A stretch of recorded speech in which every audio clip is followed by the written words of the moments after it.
Yesterday evening, I participated in an online session given by the medium Matt Fraser.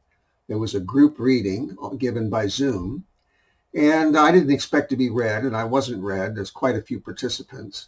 But I had studied him for quite a while, his work on YouTube. And I wanted to see, of course, if he could do that in real time. And of course, he could. I had done this years ago with John Edward. I'd studied every crossing over episode I could get my hands on and methodically checked off the list all the possible normal explanations that I could think of. But there were a couple explanations that logically I couldn't eliminate by watching on TV. One of them was editing, and the other was the possibility that he had plants in the audience, people that he put there in the audience. I didn't believe either of those things, but I was trying to be really rigorous, which I always am in my investigations. So I went to a live reading, and what I found was that he could do it in real time, and that there were indications that these were not plants. So what happened is that not very far away from me where I was sitting, there were a couple women, and John Edwards said, if I remember correctly, something to the effect that there was blackness in the chest, which means usually cancer or something. And nobody raised their hands who related to that. It's a large audience, like 3,000 people. And then he walks down the aisle and he isolates a little area that he felt pulled to. And he says, it's right in here. And still nobody raised their hands, and he's given names. So then he points to these two ladies, if I remember correctly. I mean, he isolates out these people out of 3,000 people. And they said, well, it started in the brain and then it went to the chest, or vice versa, It started in the chest and then it went to the brain and they died of brain cancer. So, but everything else was correct. The names and everything was right, see, but they hadn't raised their hands because of that one little detail didn't match. Well, he went on, and it turned out that one of the ladies, I think it was their mother, and they were sisters, if I remember correctly, and one of them had lived in California and hadn't had a chance to say goodbye and very much regretted that she hadn't been able to say goodbye. And she was very emotional about it. And of course, John Edward conveyed that, don't worry about it, doesn't matter. So that's fine. Now, that could have been plants. I mean, that's the obvious explanation. Normal explanation. If he goes right to two people in a crowd of 3,000 and the details, the names and everything, there was 2 or 3 names he gave. I don't remember them. It's the only normal explanation I know of is that he put those people there. Well, about 10 or 15, I'd say 15 minutes later, the session is over. Everybody's standing up to file out, And I looked over and this lady's still crying. Nobody's paying any attention to her. Nobody notices, but she's still crying. Well, if she was an actress, I don't think that she would be so thorough as to pretend to cry 15 minutes after her reading when nobody's looking at her. Very unlikely. So that was a real person. Well, I'm not really that skeptical, but I try to take the skeptical position, see, when I'm doing research. So I was satisfied John Edward was genuine. John Edward is genuine. And I found other instances, that would clearly indicate that he's able to make hits, things that he couldn't possibly have known. Well, if anything, Matt Fraser seems to be more accurate along the lines of Gordon Smith, are the absolute top mediums. So I wanted to see him work, and kind of pricey for me personally, even though it's not much by normal standards. I'm so poor from being marginalized that it's a lot for me. But I decided that I really couldn't pass up the opportunity. I couldn't say, well, I had the opportunity to see this man work and I passed it up, see. So I did. Well, he got 2 first names in 2 different readings without any guessing or fishing or anything. The first one was Joni. Well, Joni is an unusual name, and he said it that way, Joni. And at first they couldn't think of who Joni was. And oh, yes, it's her mother's friend, whom they used to call Cross-Eyed Joni, something like that. So he got that one. And then he got Lennon. And the way he described it, he said, this person is telling me lemon, showing me a lemon, except with an N, see? So he got Lennon. Well, Lennon was a family member. I don't remember which family member, father or something. That was his name, Lennon, first name. I've never heard of that as a first name. So these are astounding hits, see? If you look into this with an open mind and skeptical, cynical people, skeptics do, and then they're no longer skeptics anymore. They move through the phase of being skeptics and are logically and rationally convinced, and that depletes the store of skeptics, see? So the ones that remain are not actually skeptics. They're cynics. And even if they see stuff like that, they'll discount it, or they'll turn away. And they think that they are holding the high ground of rationality. They are delusional. They go into the delusion that they are still holding on to the high ground of rationality, and they'll get quite arrogant about it, which is not a sign of objectivity at all. Anybody who's arrogant is not objective. So right there, they don't have the high ground of rationality if they're arrogant. But if absolutely pushed to the wall, they will escape somehow. I don't have time for this. Well, those people's opinion are worth zero, really speaking, because they've disqualified themselves, not because I've disqualified them, but because they've disqualified themselves by going into a delusional state of denial, see? And remember, I have a master's in counseling, so I have some authority to have opinions on these things. Now, I have mentioned several times that Dr. Jim Tucker mentioned when I interviewed him in 2007 that there was a case that they had in their department where a girl remembered 25 names accurately. And later he clarified that was first names. And I went back and found it. I videotaped Dr. Tucker on June 25, 2007. I was poor as a church mouse then, too. This was after my documentary had already been produced. Of course, nobody paid any attention to it, so I was poor. But I made the arrangements to go videotape him in Virginia. I was in Atlanta, I believe, at that time. And I made the arrangements on my own dime to go there. And they graciously put me up, at the institute there. And it was the first time, I believe, that Dr. Tucker had ever been given a chance to speak at length about his work. There'd only been sound bites, which were not really representative and didn't show the strongest elements of his work. See, it was straw man. These programs, these shows, never take the strongest evidence. They always play straw man by taking some of the somewhat weaker evidence and making that representative of the person's work. And they give him 2 minutes to talk. See, well, I gave him as long as he wanted. I think it's like a 15, 16 minute interview. And he talked at length, and I left in the strongest cases, including this one. So what I'm going to do here is insert that portion of Dr. Tucker's interview. By the way, I put that interview on my website.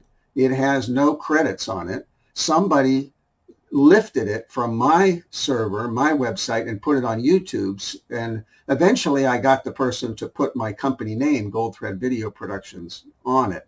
So if you find it online, you will probably see Gold Thread Video Productions. Well, that was my video company, so that's me. So I'm going to put that here, and then we'll come back.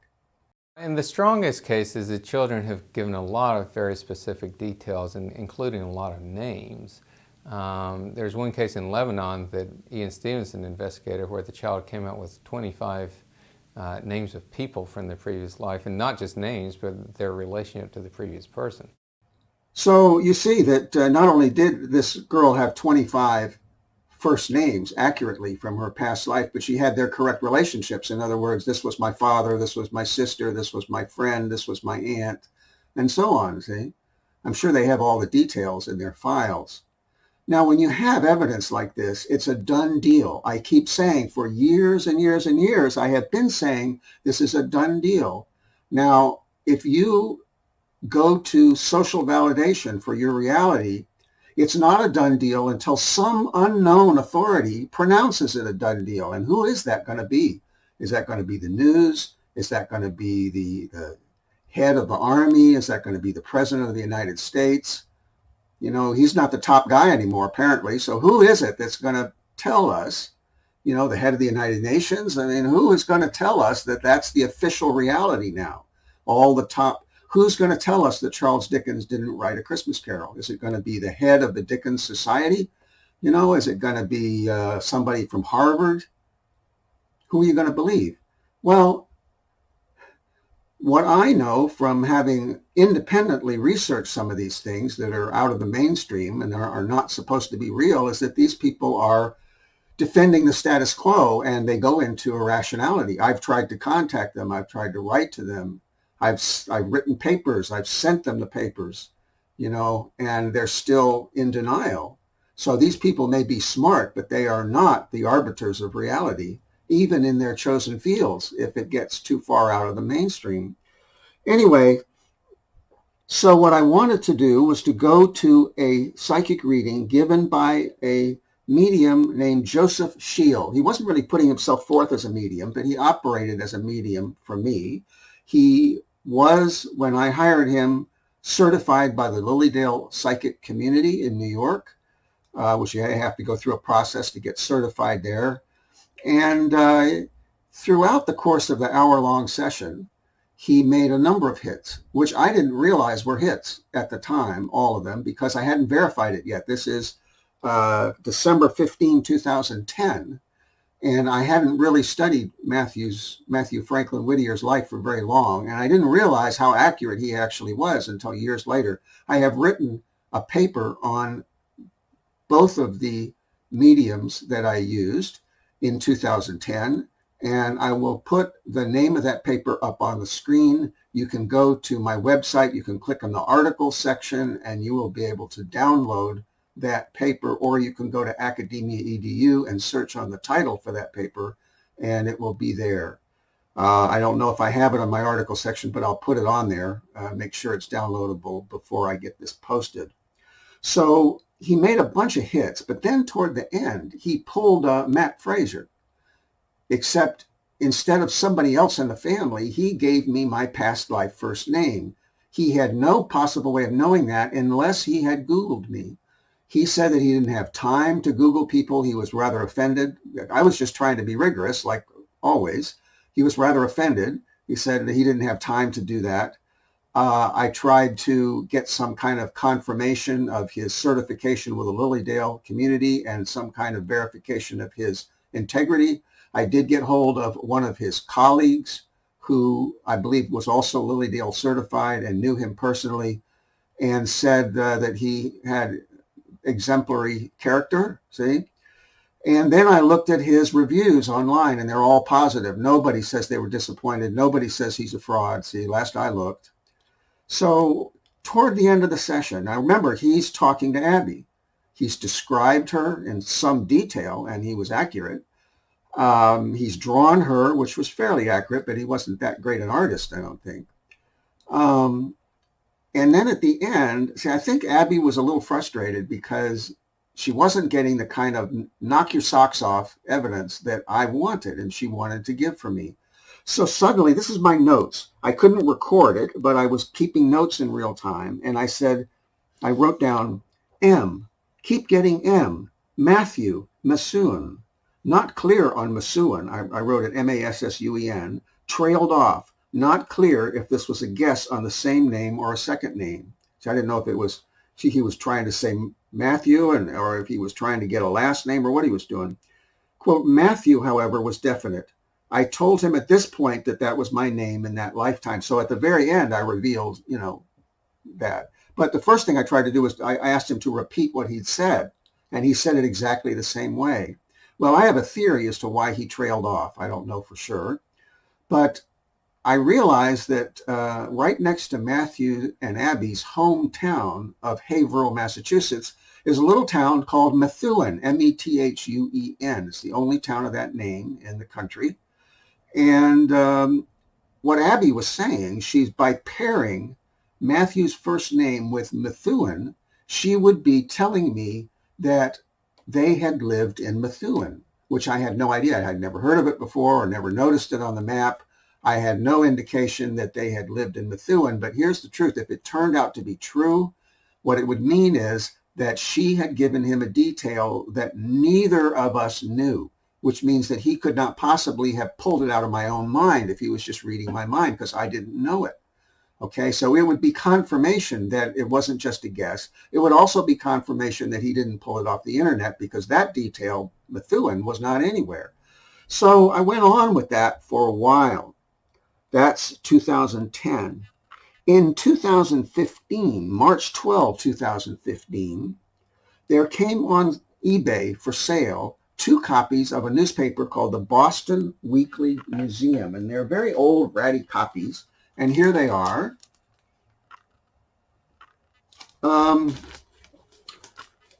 This is November 16, 1850, which I'll pull out because it has our evidence on it.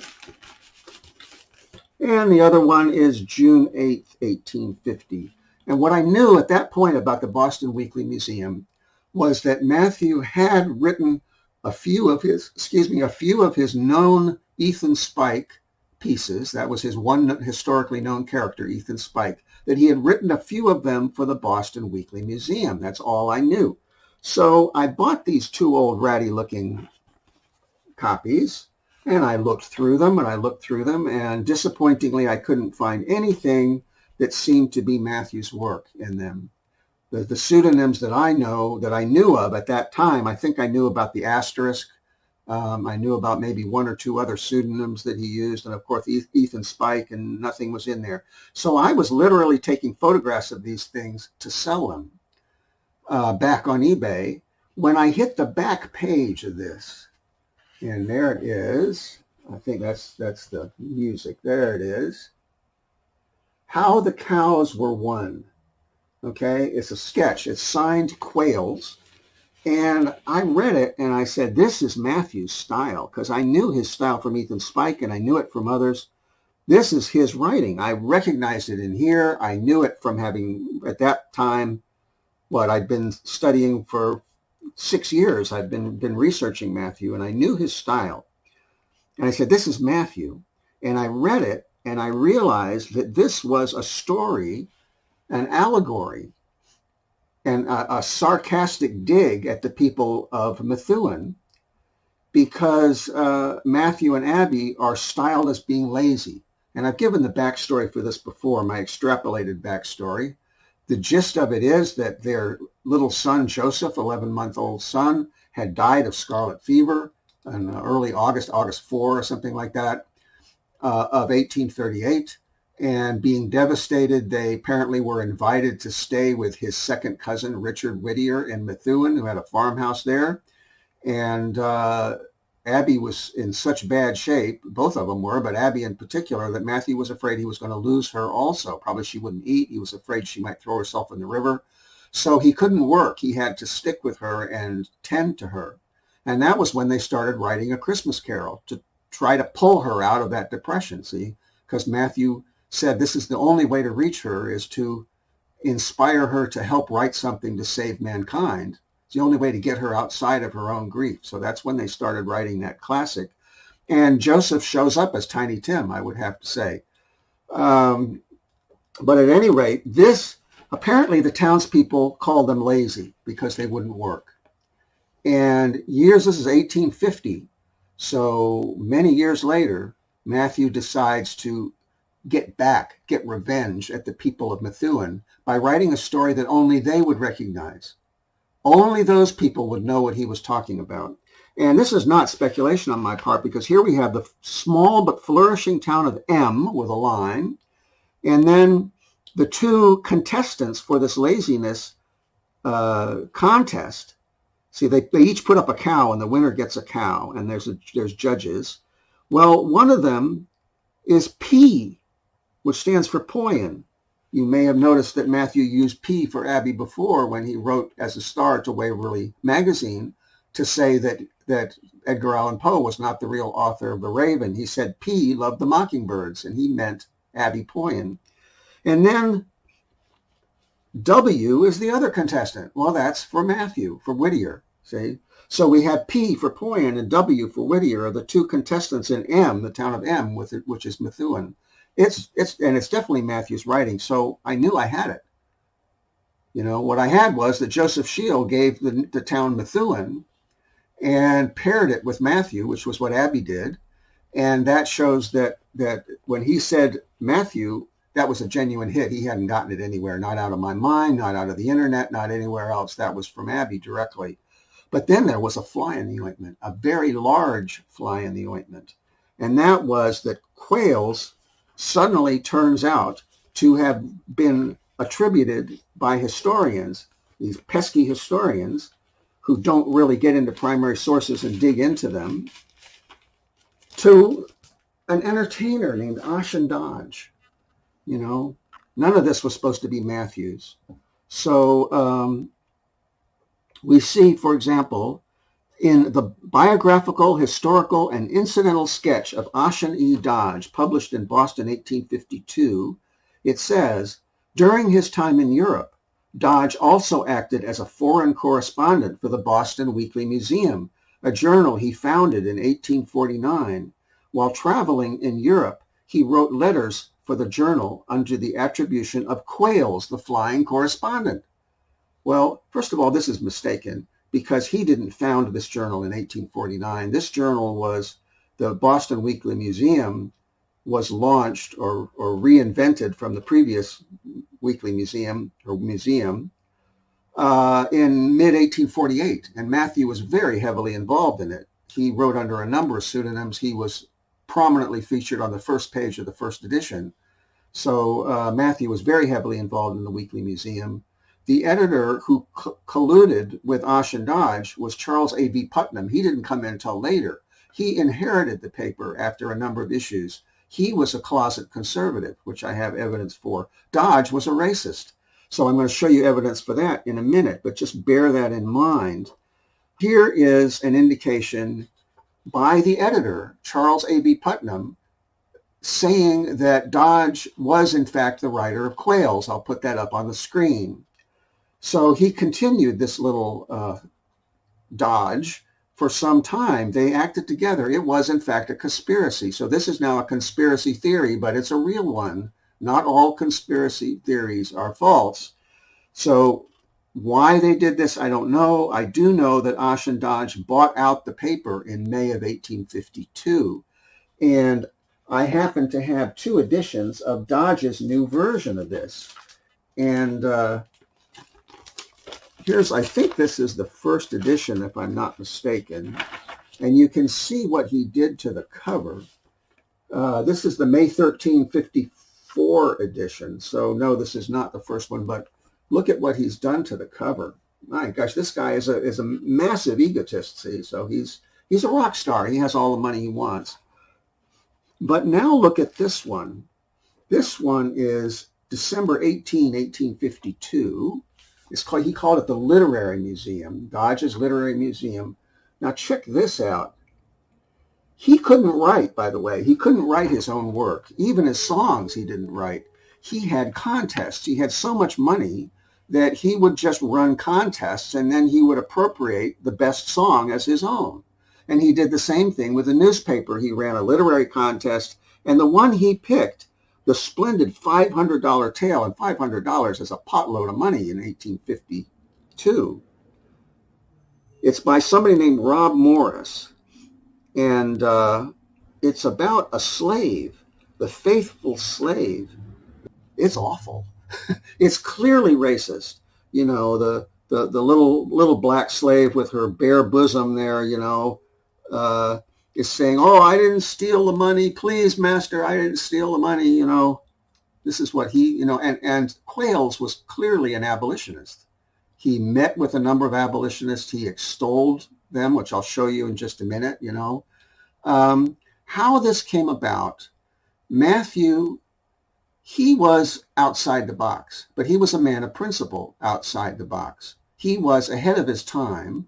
And like myself, he didn't believe in social validation. He believed in his own validation, internal and external, see?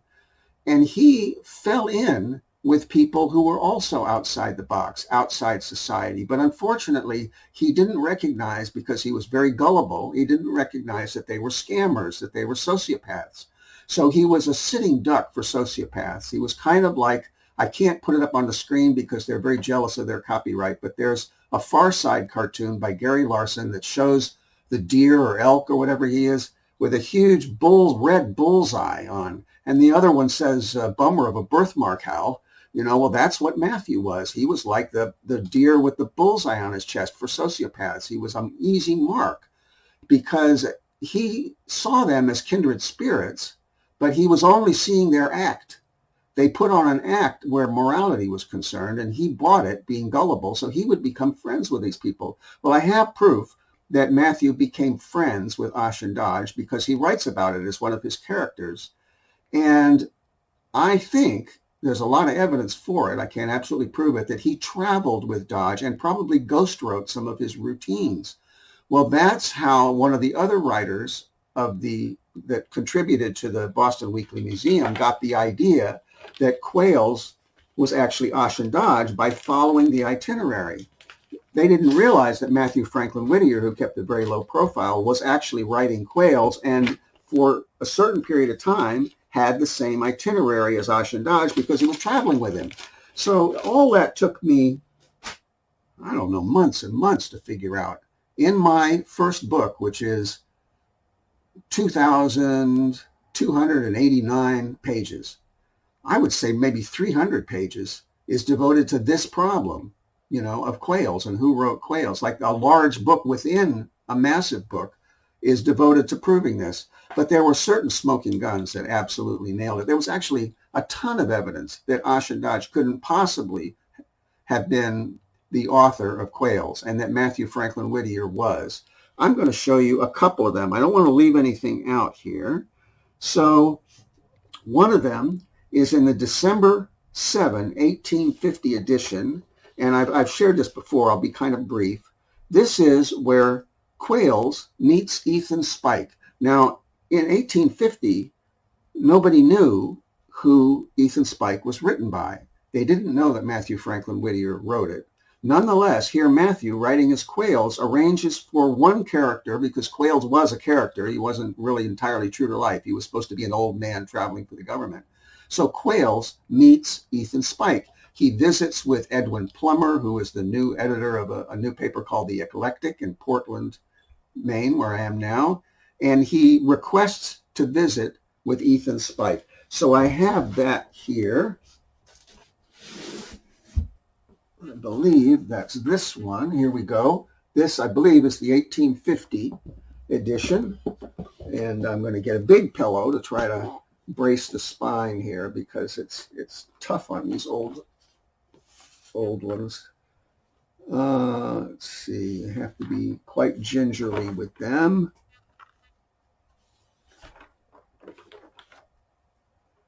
So here we have from our flying correspondent. And he's writing from Mechanic Falls, which is a bit north of where I am here, Maine. He's writing on November 25, 1850. And he says, having been informed that most original of all geniuses, and that is not a casual, that's not used as casually as it looks like, because that's him.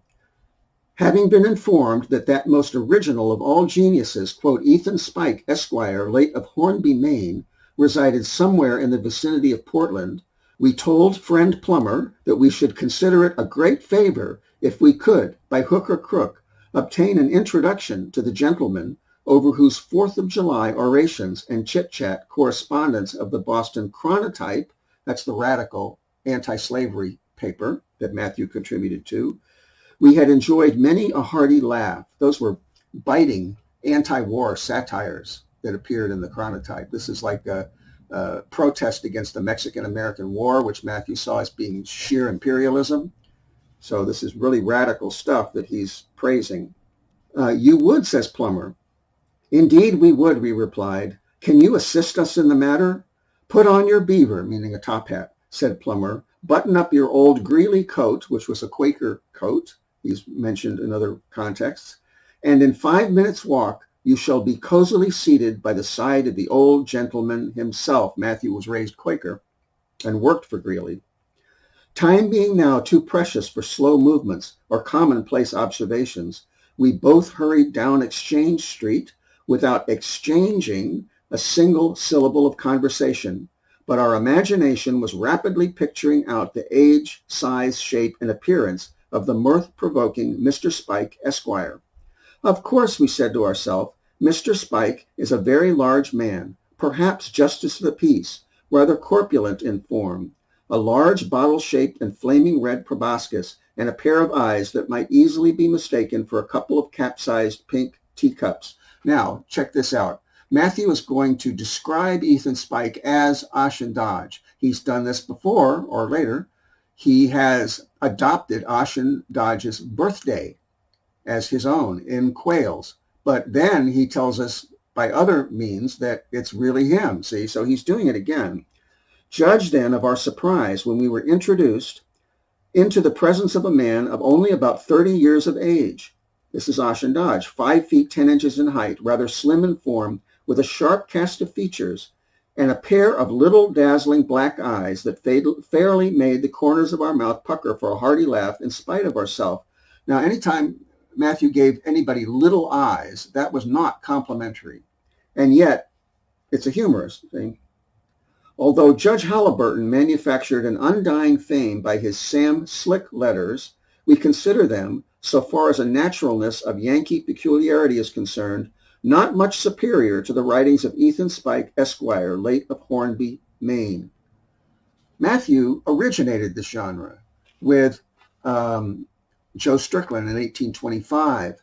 And then in 1831, he wrote Enoch Timbertoes, while Seba Smith wrote Major Jack Downing in 1830. I'm not sure whether Enoch Timbertoes precedes that or not that I've been able to find.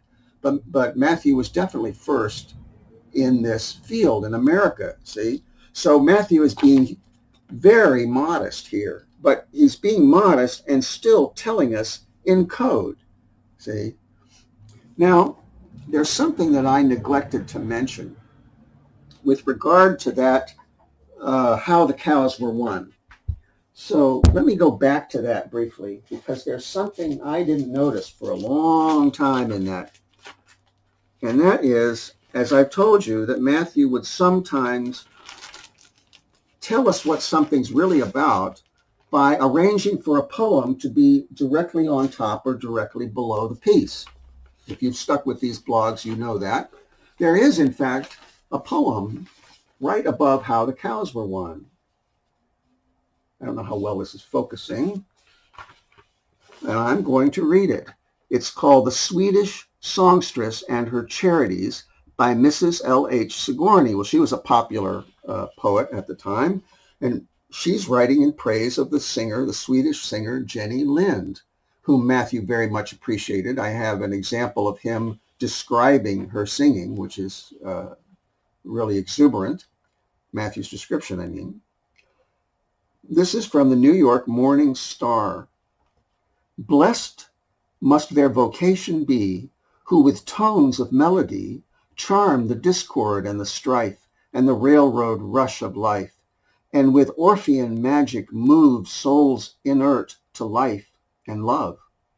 But there's one who doth inherit angel gifts and angel spirit, bidding tides of gladness flow through the realms of want and woe, mid lone age and misery's lot, kindling pleasures long forgot, seeking minds oppressed with night, and on darkness shedding light.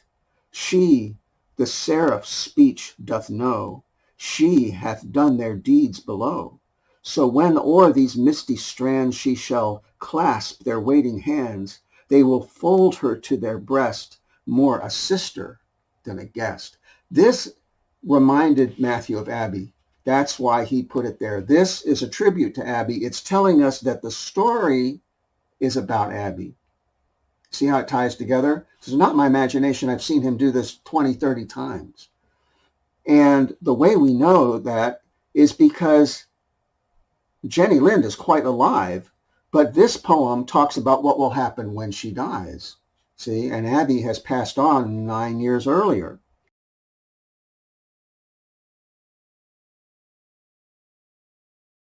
So when o'er these misty strands she shall clasp their waiting hands, the seraphs, they will fold her to their breast, more a sister than a guest. That's Mathew's way of telling us that this is a tribute to Abby and something that happened in their life together. That means that medium Joseph Scheel was in fact channeling Abby Poyen when he said Mathew Methuen. Now, let's see. We've seen Quails meet Spike.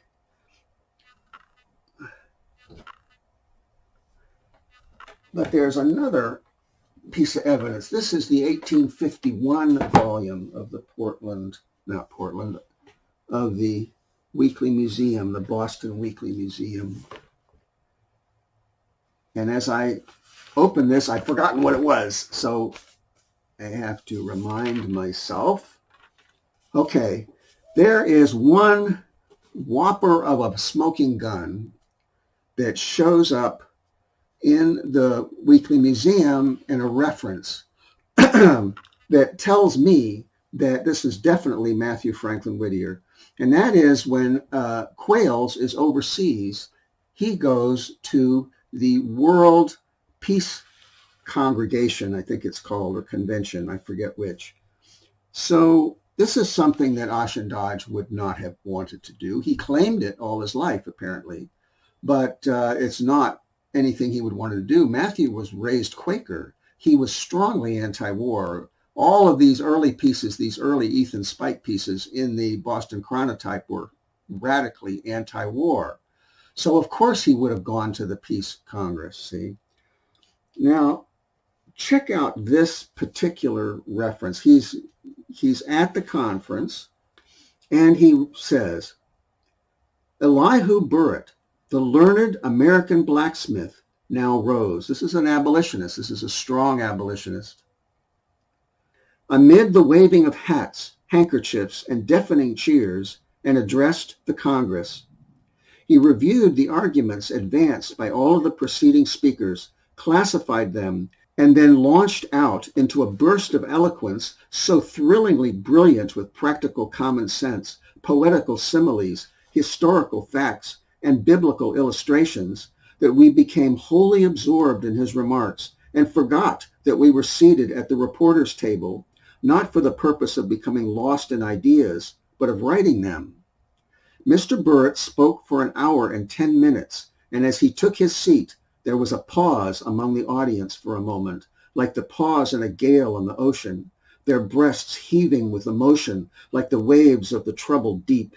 It was but momentary, however, for in less time than it takes to write it, between 4,000 and 5,000 persons rose upon their feet and sent forth such a heartfelt shout of approbation as made old Exeter Hall ring and vibrate as it never did before.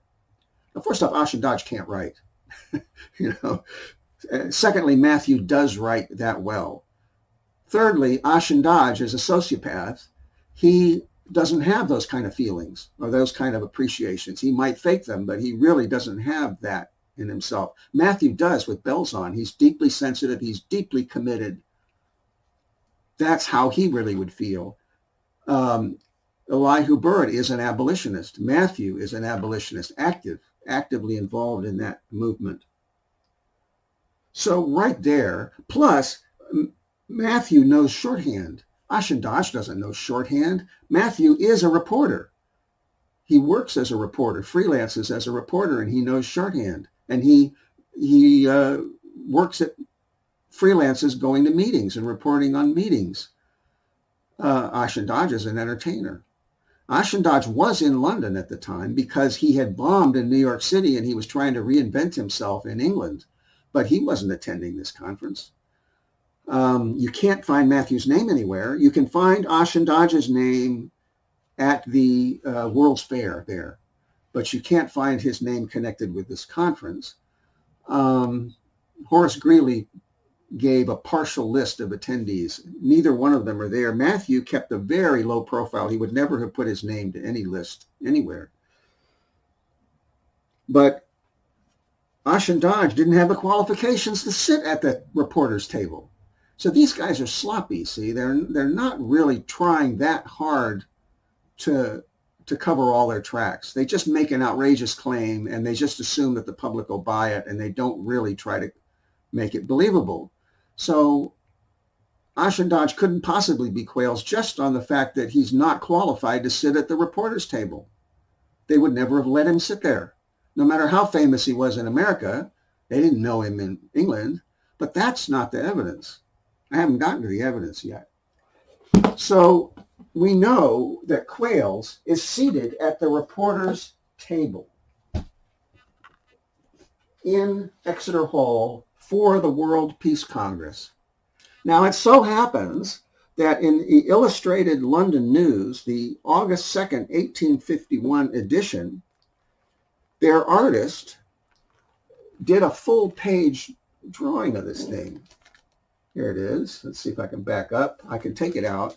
I've got 3 copies, 2 that were separated from the volume, which I bought that way. I didn't separate it myself, and 1 that's actually in the bound volume.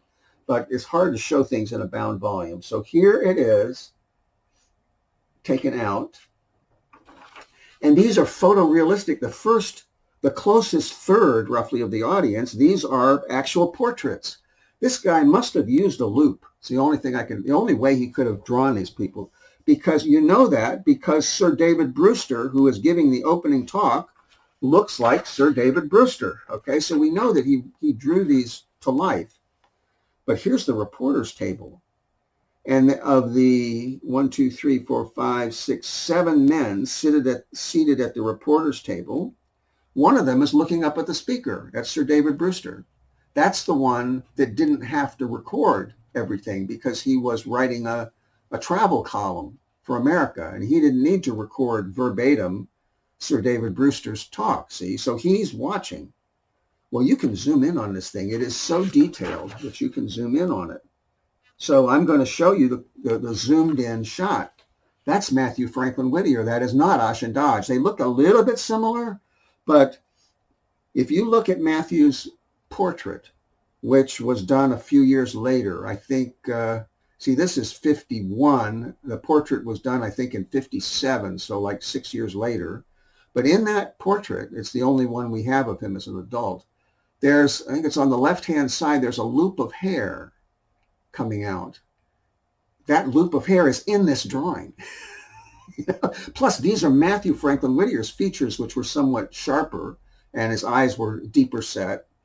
Now, most of the drawings of Ashen Dodge show him with a goatee. I did find this morning, because I looked up and purchased that source, the Biographical, Historical, and Incidental Sketch of Ashen Dodge, which is from Scott's Dime Library. I found a copy on eBay, and I bought it this morning. And on the front is this drawing of Ashen Dodge, which I think he might have been trying to look more like the portrait. You know, maybe other people had found this too, and he was trying to look a little more like it. I don't know, because now he has a beard and his hair is out instead of being, pulled back or short,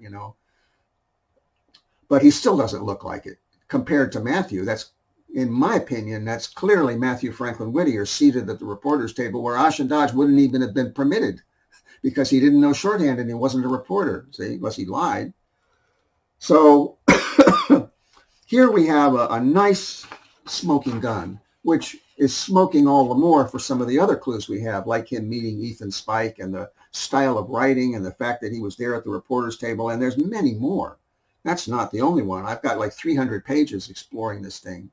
So now we go all the way back to Joseph Shields' reading on December 15, 2010.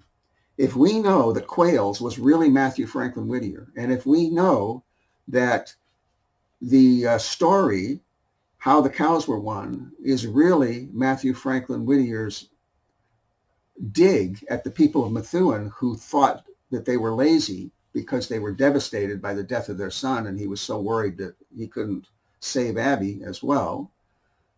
If we know that ties Mathew and Abby for a month or a month and a half or something like that to Methuen, something that nobody else would have known, then we know that it was Abby speaking to and through Joseph Shield when he said, and I recorded in my notes, M, keep getting M, Mathew, Methuen, not clear, unquote, Methuen, trailed off, not clear if this was a guess on the same name or a second name. Mathew, however, was definite. I told him at this point that was my name in that lifetime. That means that was real. So there you have it. It's just one little piece. People who are closed-minded and cynical will brush this away if they've even watched this far. We're at 45 minutes. Most of those people won't even have watched this much. If they have watched it for some other reason of their own, they will dismiss it. Oh, that's not enough. That's not really proof. Too much guessing, rhetorical fallacies like the reviewer recently. No. And this is just a fraction of the evidence that I have. Mathew Franklin Whittier was writing his Quails. Ashen Dodge and A.B. Putnam colluded to claim it for Dodge for reasons of their own.